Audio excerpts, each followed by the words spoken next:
Alchemy, as you may know, is the legendary process for turning lead into gold.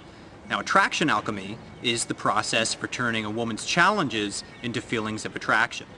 Now, whenever you're trying to move things forward with a woman, whether you're approaching her out of the blue, or you're going in for a kiss, or you're trying to turn a friend into a girlfriend, you're bound to meet some challenges along the way. Women challenge men to test their confidence.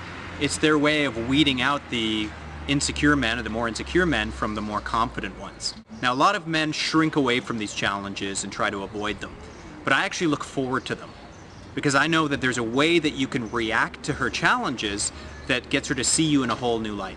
In other words, her challenges are an opportunity to stand apart from the crowd and create massive attraction inside a woman.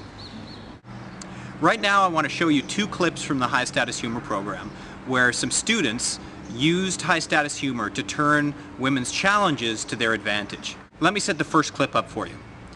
What would you do if you'd just gotten a woman's number and you're saying, great, I'll give you a call, we'll go for coffee, and her friend comes along at that moment and says, what makes you think she'd go for coffee with you? Well, watch how this student used high status humor to address exactly that situation. Who went out last night? Any good stories? Yeah, so I had a very good cold approach. I was at a pub meeting some friends there. They were all going to be late, so I was there all alone. Using the skills that I learned, I was able to cold approach a table of 20 women and one guy, and I was able to work my way in and talk to a bunch of the girls. As far as it relates to the humor, I needed to use some of the characters when I got in nervous situations that I didn't know what to do. For example, there was one girl there who was being a total bitch to me, and so every time she said something to me, she got the prize. And so what kinds of things was she saying? Well, what she was saying was, when I got her friend's phone number and I said, okay, great, I'll call you up, we'll go for a coffee next week. And her friend was like, well, what makes you think she's going to go for a coffee with you? And so I thought of it as the prize would just double the stakes and turn it right back on her. So I said, whoa, whoa, whoa, you girls need to be patient. This is a first date. We go for coffee. The passion, the sex, that's going to come later. That's great. Oh, and every time that girl said anything to me all night, she just got the prize. The other girls laughed. There was one, the girl who I actually got her phone number, who I'm going to be dating next week, she was a veterinarian, so she got my Heartless Bastard, and everything that had to do with animals and love, I took all that right out of it. And I looked at it in purely an accounting sense.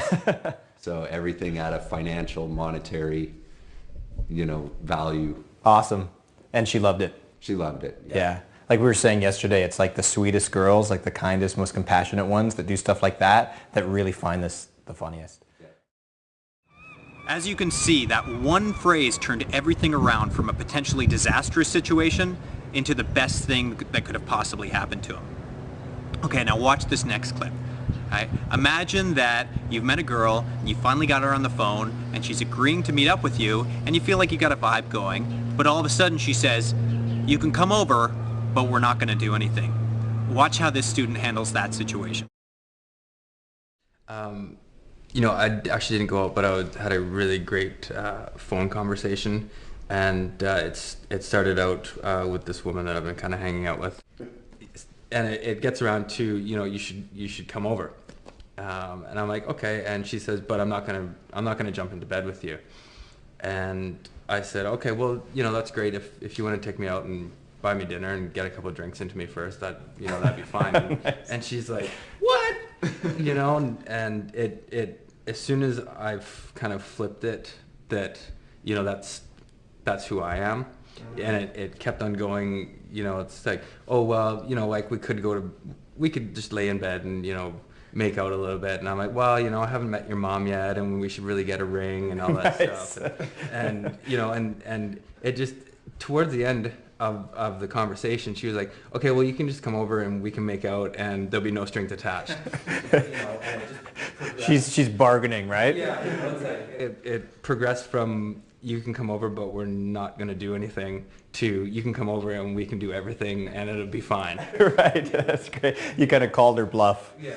You turned it around. Yeah, and I think coming from yesterday, knowing the characters, it gave me the awareness that, okay, she's playing the prize. I started playing the prize too, and then it was kind of, you know, she would do this and I would either like flip it around or play the prize back at her. Nice. And yeah, so it was a really fun conversation. Great. And That was awesome.